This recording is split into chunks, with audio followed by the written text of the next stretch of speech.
എൻ്റെ പേര് ജോസഫ്. ഞാൻ മാവേലിക്കരയിൽ നിന്ന് വരുന്നു. ഞാൻ 15 വർഷമായിട്ട് വിദേശത്താണ് ജോലി ചെയ്യുന്നത്. ഇപ്പോൾ ലാസ്റ്റ് ഞാൻ ജോലി ചെയ്തത് സൗദിയിലാണ്. ജൂൺ മാസം 10-ാം തീയതി നാട്ടിൽ എൻ്റെ വിസ റിന്യൂവലിൻ്റെ കാര്യമായിട്ട് വന്നതാണ്. അങ്ങനെ ഞാൻ ജൂൺ 27-ാം തീയതി GCC മെഡിക്കൽ എടുക്കാനായിട്ട് എറണാകുളത്തുള്ളൊരു മെഡിക്കൽ സെൻറ്ററിൽ പോയി. അവിടെ വെച്ച് എൻ്റെ മെഡിക്കലിൻ്റെ കാര്യങ്ങളെല്ലാം നടന്ന് അവസാനം എക്സ്റേ എടുത്തപ്പോൾ എൻ്റെ നെഞ്ചിൻ്റെ ഈ ഭാഗത്തായിട്ട് ചെറിയൊരു മാർക്ക് കണ്ട്. അപ്പോൾ അവർക്ക് സംശയം തോന്നിയിട്ട് അവർ പറഞ്ഞു CT സ്കാൻ ചെയ്തണം, അപ്പോൾ അതിൽ കുറച്ചുകൂടെ ഡീറ്റെയിൽ ആയിട്ട് അറിയാമെന്ന് പറഞ്ഞു. അങ്ങനെ ഇന്ദിരാഗാന്ധി ഹോസ്പിറ്റൽ എറണാകുളത്ത് തന്നെ ഉള്ളതാണ്. അവിടെ പോയിട്ട് സ്കാൻ ചെയ്ത് കഴിഞ്ഞപ്പോൾ അതിലും ഒരു മാർക്ക് കാണുന്നു. അപ്പോൾ അവർ പറഞ്ഞു അവർക്ക് ഈ മെഡിക്കൽ പാസ്സാക്കി തരാൻ പറ്റത്തില്ല, നിങ്ങൾ വേറെ എന്തെങ്കിലും ചെയ്തു, അവരുടെ ഈ സെൻറ്ററിൽ നിന്ന് പാസ്സാക്കി തരാൻ പറ്റത്തില്ലെന്ന് പറഞ്ഞു. അപ്പോൾ നമ്മൾ ഓൾറെഡി അവിടെ പൈസ അടച്ചു, എല്ലാം കഴിഞ്ഞ് തിരിച്ച് വീട്ടിൽ ചെന്നതിന് ശേഷം പിറ്റേ ദിവസമാണ് അവർ ഈ ഫോൺ ചെയ്ത് പറയുന്നത്. അപ്പോൾ നമുക്ക് പിന്നെ ഒന്നും ചെയ്യാനും പറ്റത്തില്ല, ആകെ ടെൻഷനായി എന്താ ചെയ്യേണ്ടതെന്ന്. അപ്പോൾ ഞാൻ 6 മാസം മുമ്പാണ് സൗദിക്ക് പോകുന്നത്. ആ കമ്പനിയിലേക്ക് തന്നെയാണ് പോകുന്നത്. അന്ന് വിസ പെർമനൻ്റ് ആയിട്ടില്ലായിരുന്നു. അതുകൊണ്ട് 6 മാസം കൂടുമ്പോൾ നമ്മൾ നാട്ടിൽ വന്ന് വിസ വീണ്ടും റിന്യൂവൽ ചെയ്യണം. അപ്പോൾ നമ്മൾ ഈ പ്രോസസ്സ് വീണ്ടും ചെയ്യണം, GCC മെഡിക്കലെല്ലാം എടുത്ത് വീണ്ടും ചെയ്യണം. അങ്ങനെ അതിൻ്റെ കാര്യത്തിന് വന്നപ്പോൾ നമ്മൾ ഈ മെഡിക്കൽ ഫെയിലായി കഴിഞ്ഞാൽ നമ്മൾക്ക് വരുന്ന പ്രശ്നം എന്താണെന്ന് വെച്ച് കഴിഞ്ഞാൽ ഇത് കമ്പ്യൂട്ടറിൽ ഈ ഡാറ്റ എല്ലാം അപ്ഡേറ്റ് ആകും. അപ്ഡേറ്റ് ആയിക്കഴിഞ്ഞാൽ 1 മന്ത് കഴിയാതെ നമുക്ക് പിന്നീട് ഒരു അപ്പോയിൻമെൻറ്റ് എടുക്കുവാനോ മെഡിക്കൽ എടുക്കാനോ ഒന്നും പറ്റത്തില്ല. അപ്പോൾ 1 മാസം ഞാനിങ്ങനെ വെയിറ്റ് ചെയ്തിരിക്കേണ്ടി വരും, വേറെ ഒന്നും. അപ്പോൾ ഈ പ്രശ്നമായതുകൊണ്ട് നമുക്ക് വേറെ എങ്ങോട്ടും കയറി പോകാനും പറ്റത്തില്ല. മെഡിക്കൽ പാസ്സായാൽ മാത്രമേ ഈ സൗദി എന്നല്ല ഏതെങ്കിലും ഒരു രാജ്യത്തേക്ക് പോകണമെങ്കിൽ നമുക്കിത് പാസ്സായേ പറ്റത്തുള്ളൂ. അപ്പോൾ ശരിക്കും ഞാൻ ടെൻഷനായി. അപ്പം എന്താ ചെയ്യുക എന്നുള്ള ഒരു ഡൗട്ട് വന്നപ്പോൾ പിന്നെ നമുക്ക് അടുത്ത ചെയ്യാൻ പറ്റുന്ന പ്രോസസ്സ് നേരെ ഹോസ്പിറ്റലിൽ പോവുക. ഇതെന്താ പ്രശ്നം എന്ന് വെച്ച് കഴിഞ്ഞാൽ മെഡിസിൻ കഴിച്ചിട്ട് ഇത് സോൾവ് ചെയ്തിട്ട് വീണ്ടും നമുക്ക് അടുത്ത മെഡിക്കൽ എടുക്കാം എന്ന് ഞാൻ ചിന്തിച്ച് അങ്ങനെ ഞാൻ ഡോക്ടറെ കാണാനായിട്ട് പോയി.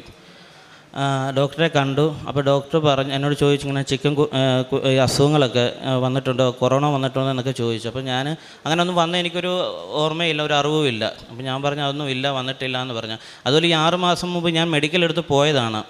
അന്ന് ഈ ടെസ്റ്റ് എല്ലാം ചെയ്തൊരു കുഴപ്പമില്ലാതെ ഫിറ്റായിട്ട് ഞാൻ പോയതാണ്. അത് കഴിഞ്ഞ് 7-ാമത്തെ മാസത്തിലാണ് വന്ന് വീണ്ടും മെഡിക്കൽ എടുക്കുന്നത്, അടുത്ത ഇതിന് പോകാനായിട്ട്. അപ്പോഴാണ് ഈ പ്രശ്നം വന്നത്. അപ്പോൾ ഞാൻ പറഞ്ഞു അങ്ങനെ വന്നിട്ടില്ല എന്ന് പറഞ്ഞു.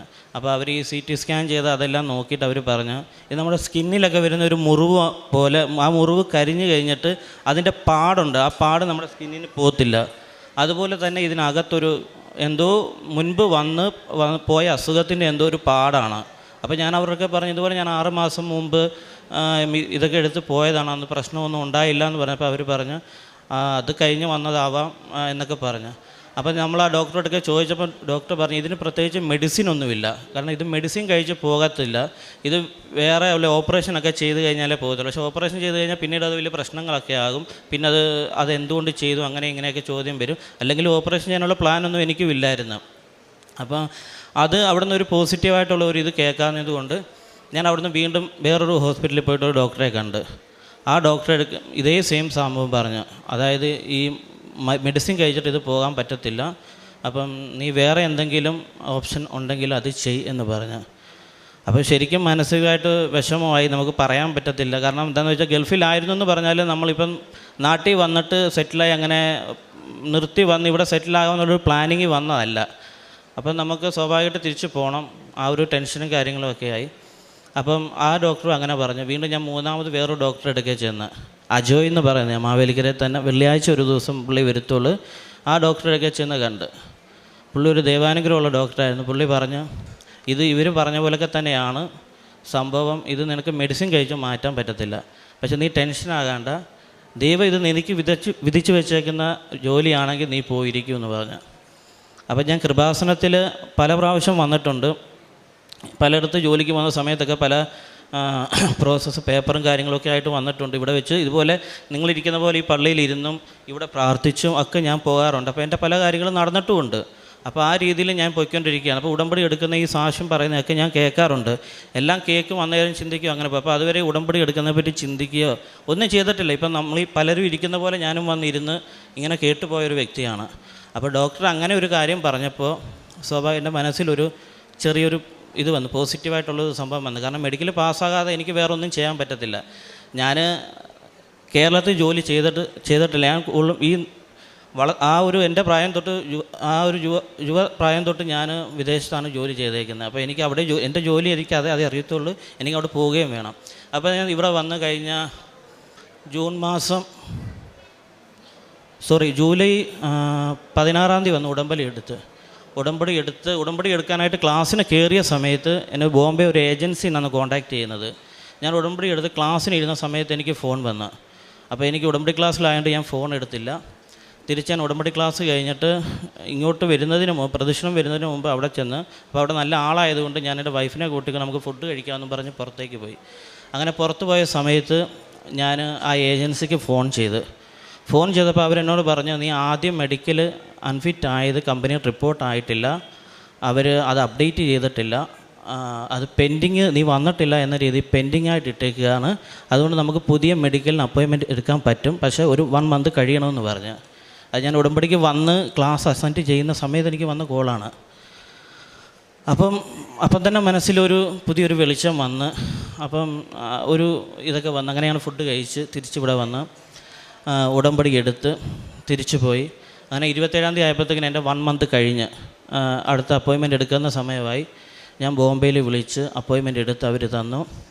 അങ്ങനെ അപ്പോയിൻമെൻറ്റ് എടുത്ത് ഇപ്പം ഞാൻ ഇടയ്ക്ക് പോയിട്ട് ഇങ്ങനെ എക്സ്റേ എടുത്ത് നോക്കിയിരുന്നു ഈ പാട് മാറുന്നുണ്ടോ എന്ന്. അപ്പം ചെറുതായിട്ടൊക്കെ മാറുന്നുണ്ടെങ്കിലും പൂർണ്ണമായിട്ട് അങ്ങോട്ട് മാറിയിട്ടില്ല. അപ്പോൾ പലരോടും ചോദിച്ചു, പല കാര്യങ്ങളും മെഡിക്കൽ ഫെയിലായി ഒത്തിരി പേര് എൻ്റെ ഒക്കെ പറഞ്ഞു ഇത് മാറത്തില്ല. എനിക്ക് കുറേ കൂട്ടുകാരൊക്കെ ഉണ്ട്, അവരൊക്കെ എന്നോട് പറഞ്ഞ്, ഞാൻ വിളിച്ച് അന്വേഷിച്ചിടത്തുനിന്ന് എല്ലാം പറഞ്ഞ് ഇതൊരിക്കലും മാറാൻ ചാൻസ് ഇല്ല. ഞാനും ഇതുപോലെ വന്ന് പെട്ട് കിടക്കുക. 5, 6, 7 വട്ടം മെഡിക്കൽ പോയിട്ട് ഫെയിലായി വന്നവരും ഉണ്ട് എൻ്റെ കൂട്ടുകാർ.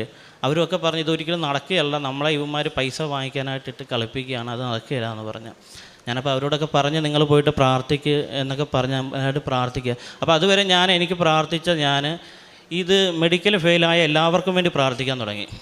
ദൈവം ഇതുപോലെ ഫെയിലായ എല്ലാവർക്കും വേണ്ടി പ്രാർത്ഥിച്ച് അങ്ങനെ ഞാൻ ഈ ആഗസ്റ്റ് 2-ാം തീയതി 27-ാം തീയതി അപ്പോയിൻമെൻറ്റ് എടുത്തിട്ട് ആഗസ്റ്റ് 2-ാം തീയതി ഞാൻ കോഴിക്കോട് സെൻറ്ററാക്കിയിട്ട് അവിടെ പോയി മെഡിക്കൽ എടുത്തു. അത് ട്രെയിനിലാണ് പോകുന്നത്. ട്രെയിനിൽ പോകുന്ന സമയത്ത് മൊത്തം ജപമാല ചൊല്ലി. അപ്പോൾ ഞാൻ നൈറ്റിലാണ് ട്രെയിനിൽ കയറുന്നത്. പിറ്റേ ദിവസം രാവിലെ നമ്മുടെ പ്രഭാത പ്രാർത്ഥന ചെല്ലുകയും വേണം. അങ്ങനെ ഞാൻ പോയി മെഡിക്കൽ എടുക്കാനായിട്ട് നിന്ന് അവിടെ മെഡിക്കൽ എടുത്തു. അപ്പോൾ ഈ എക്സ്റേ വന്നപ്പോഴത്തേക്കിന് എനിക്ക് ഈ കൂട്ടുകാർ പറഞ്ഞതും ഡോക്ടർമാർ പറഞ്ഞതൊക്കെ എൻ്റെ മനസ്സിലുണ്ട്.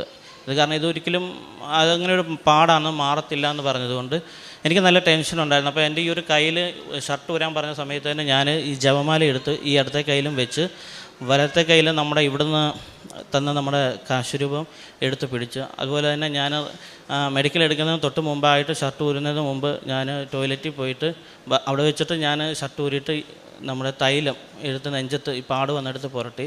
അത് ഞാൻ നല്ല വിശ്വാസപൂർവ്വം നന്മ നിറഞ്ഞ മറിയമേ, അത് ചെല്ലുന്ന എക്സ്റേക്ക് കയറ്റിയ സമയത്ത് നന്മ നിറഞ്ഞ മറിയമേ ചൊല്ലി അവരെടുത്തു, എക്സ്റേ എടുത്തു. അത് കഴിഞ്ഞിട്ട് ഞാൻ അവിടെ വെയിറ്റ് ചെയ്തു കോഴിക്കോട്. ഉച്ചയ്ക്ക് ശേഷം 4 മണിക്കാണ് റിപ്പോർട്ട് ചെയ്യുന്നത്. അതായത് ഞാനാണ് രാവിലെ അവിടെ ചെന്നത്. കോഴിക്കോട് ദൂരക്കുള്ളതായതുകൊണ്ട് ഞാൻ രാവിലെ വെളുപ്പിനെ അവിടെ ചെന്നിരുന്നു. അത് കഴിഞ്ഞ് ഏകദേശം ഒരു 4-5 മണിക്കൂറിൽ കൂടുതൽ അവിടെ ഞാൻ വെയിറ്റ് ചെയ്യേണ്ടി വന്നു. അവിടെ വെയിറ്റ് ചെയ്തപ്പോഴൊക്കെ ഞാനിന്ന് കൊന്ത ചൊല്ലി നന്മ നിറഞ്ഞ മറിയമേ ചൊല്ലി കണ്ടിന്യൂ നന്മ നിറഞ്ഞ മറിയമേ അല്ലോ. എനിക്കറിയില്ല എത്ര ഞാൻ ചൊല്ലിയെന്ന്, അത് ഞാൻ കൗണ്ട് ചെയ്തിട്ടില്ല, എനിക്ക് അറിയില്ല. അങ്ങനെ എനിക്ക് നോർമലി ഞാനിങ്ങനെ നന്മ നിറഞ്ഞ മറിയമേ മാത്രം ചൊല്ലിക്കൊണ്ടിരിക്കുകയാണ്. അങ്ങനെ നന്മ നിറഞ്ഞ മറിയമേ ചൊല്ലി ആദ്യത്തെ 3 പേരെ വിളിച്ചു. 4 മണിയായപ്പോൾ 3 പേരെ വിളിച്ചത് എൻ്റെ പേരും ഉണ്ടായിരുന്നു. സത്യം അവർ എന്നോട് മെഡിക്കൽ പാസ്സായെന്ന് പറഞ്ഞപ്പോൾ സത്യം പറഞ്ഞാൽ ഞാൻ ഞെട്ടിപ്പോയി. കണ്ണിന് തനിയെ വെള്ളം വന്നുപോയി. കാരണം എനിക്ക് ഇതൊരു വിശ്വാസത്തിലുണ്ട്, മാതാവ് തരുമെന്നുണ്ടെങ്കിലും അത് നമ്മൾ ഫിസിക്കലായിട്ട് നമുക്കതൊരു ഉറപ്പില്ല. കാരണം പലരും മെഡിക്കൽ പോയി 4ഉം 5ഉം ഫെയിലായവർ ഇങ്ങനെ പറയുമ്പോൾ നമുക്കതൊരു ഒരു പ്രശ്നമായിരുന്നു. പക്ഷേ മാതാവും ഈശോയും എനിക്കത് പാസ്സാക്കി തന്ന്. അങ്ങനെ ഇന്നലെ എനിക്ക് എൻ്റെ വിസ വന്നു. ഇപ്പം ഞാനതിന് പോകാനായിട്ട് ഒരുങ്ങുകയാണ്. പിന്നെ ഉടമ്പടി എടുത്തതിന് ശേഷം എനിക്ക് ഇപ്പോൾ പള്ളിയിൽ എല്ലാ ദിവസവും രാവിലെ 7 മണിക്ക് കുർബാനയ്ക്ക് മുടങ്ങാതെ പോകുന്നുണ്ട്, കുർബാന സ്വീകരിക്കുന്നുണ്ട്. കുമ്പസാരമൊക്കെ ഒത്തിരി മുടങ്ങിക്കിടന്നിരുന്നു. വെളിയിലൊക്കെ വിദേശത്തൊക്കെ ജോലിക്ക് പോയതുകൊണ്ട് വർഷങ്ങൾ കുമ്പസാരിക്കാതൊക്കെ ഇരുന്നിരുന്നു. ഇപ്പം എല്ലാ ദിവസവും രാവിലെ പോകുന്നു, കുർബാന കാണുന്നു, കുർബാന സ്വീകരിക്കുന്നു. എന്നെക്കൊണ്ടാകുന്ന രീതിയിലുള്ള പ്രവർത്തനങ്ങളൊക്കെ ചെയ്യുന്നു. ഇനി മുന്നോട്ട് ചെയ്യണമെന്നും ആഗ്രഹമുണ്ട്. ഈശോയ്ക്കും അമ്മ മാതാവിനും 1000 നന്ദി, സ്തുതി. സ്നേഹം നിറഞ്ഞവരെ, നമ്മളോട് തൻ്റെ ഉടമ്പടി ജീവിത സാക്ഷ്യം ഇപ്പോൾ പങ്കുവച്ചത് ജോസഫ് പീറ്റർ എന്ന സഹോദരനാണ്. ഈ സഹോദരൻ തൻ്റെ ഉടമ്പടി ജീവിതം സാക്ഷ്യമായിട്ട് പങ്കുവച്ചപ്പോൾ ഈ സഹോദരൻ പറഞ്ഞു, ഞാൻ മെഡിക്കൽ പാസ്സാകാതിരുന്നപ്പോൾ പിന്നീട് പ്രാർത്ഥനയിൽ ഇങ്ങനെ സംഭവിക്കുന്ന ഓരോ വ്യക്തികളെയും സമർപ്പിച്ച് പ്രാർത്ഥിക്കുവാനായിട്ട് തുടങ്ങി. ആരൊക്കെ ഈ ഒരു അവസ്ഥയിലായിരിക്കുന്നു അവർക്കൊക്കെ വേണ്ടിയിട്ട് പ്രാർത്ഥിക്കുവാനായിട്ട് തുടങ്ങി എന്ന് ഈ സഹോദരൻ തൻ്റെ ഉടമ്പടി ജീവിത സാക്ഷ്യത്തിൽ പങ്കുവയ്ക്കുന്നതായിട്ട് നമ്മൾ കേട്ടു. പ്രിയമുള്ളവരെ, ഉടമ്പടി ജീവിതത്തിൽ നമുക്ക് ലഭിക്കുന്ന ഏറ്റവും വലിയൊരു പ്രത്യേകത എന്ന് പറയുന്നത് തന്നെയാണ് മറ്റുള്ളവരെ സമർപ്പിച്ച് പ്രാർത്ഥിക്കുവാനായിട്ട്, മറ്റുള്ളവരുടെ നിയോഗങ്ങൾ സമർപ്പിച്ച് പ്രാർത്ഥിക്കുവാനായിട്ട് നമുക്ക് ആ ഒരു വലിയ അഭിഷേകം നമ്മുടെ ജീവിതത്തിൽ ലഭിക്കുന്നതായിട്ട് നമുക്ക് കാണുവാനായിട്ട് സാധിക്കുന്നു. പ്രിയമുള്ളവരെ, പ്രാർത്ഥനയിൽ കൂടുതൽ തീക്ഷ്ണതയോടുകൂടി നമുക്ക് മുന്നോട്ട് പോകുവാനും നമ്മുടെ ഉടമ്പടി ജീവിതം അതിൻ്റെ പൂർണ്ണതയിലും വിശുദ്ധിയിലും ജീവിക്കുവാനുമായിട്ടും ഈ സഹോദരൻ്റെ സാക്ഷ്യം നമുക്ക് ഇടയാകട്ടെ എന്ന് പ്രാർത്ഥിക്കുകയാണ്. ഈ സഹോദരൻ്റെ മെഡിക്കൽ എങ്ങനെയാണ് പാസ്സായതെന്ന് ഈ സഹോദരൻ പറഞ്ഞു. നേർച്ച വസ്തുക്കൾ ഉപയോഗിച്ച് പ്രാർത്ഥിച്ചു. അതുപോലെ തന്നെ ആത്മീയമായിട്ടുള്ള ജീവിതത്തിൽ ഉടമ്പടിയിലേക്ക് കടന്നു വന്നപ്പോൾ വലിയ രീതിയിൽ വളർച്ച ഉണ്ടാകുവാനായിട്ട് സാധിച്ചു എന്ന് ഈ സഹോദരൻ പറഞ്ഞു. അസാധ്യമായ കാര്യങ്ങൾ ദൈവത്തിൻ്റെ സന്നിധിയിൽ സമർപ്പിക്കുമ്പോൾ സാധ്യമാണ് എന്നുള്ള വലിയ ബോധ്യത്തിലേക്ക് ഈ സഹോദരന് കടന്നു വരുവാനായിട്ട് സാധിച്ചു. ഈ സഹോദരനെയും ഇവരുടെ കുടുംബത്തെയും ഓർത്തുകൊണ്ട് ദൈവതിരുനാമത്തെ മഹത്വപ്പെടുത്തി ഇരുകരങ്ങളും അടിച്ച് പരിശുദ്ധ അമ്മയ്ക്കും തിരുക്കുമാരനും നമുക്ക് നന്ദി പറയാം. അത്യപൂർവ ദൈവാനുഭവങ്ങൾ ഇനി നിങ്ങൾക്കും സ്വന്തം. ഈ യൂട്യൂബ് ചാനൽ ഇതുവരെ സബ്സ്ക്രൈബ് ചെയ്തിട്ടില്ലെങ്കിൽ ഇപ്പോൾ തന്നെ സബ്സ്ക്രൈബ് ചെയ്യുക. ഈ വീഡിയോ ഇപ്പോൾ തന്നെ നിങ്ങളുടെ സുഹൃത്തുക്കൾക്ക് ഷെയർ ചെയ്തുകൊണ്ട് കർത്താവിൻ്റെ പ്രേക്ഷിതരാകുക.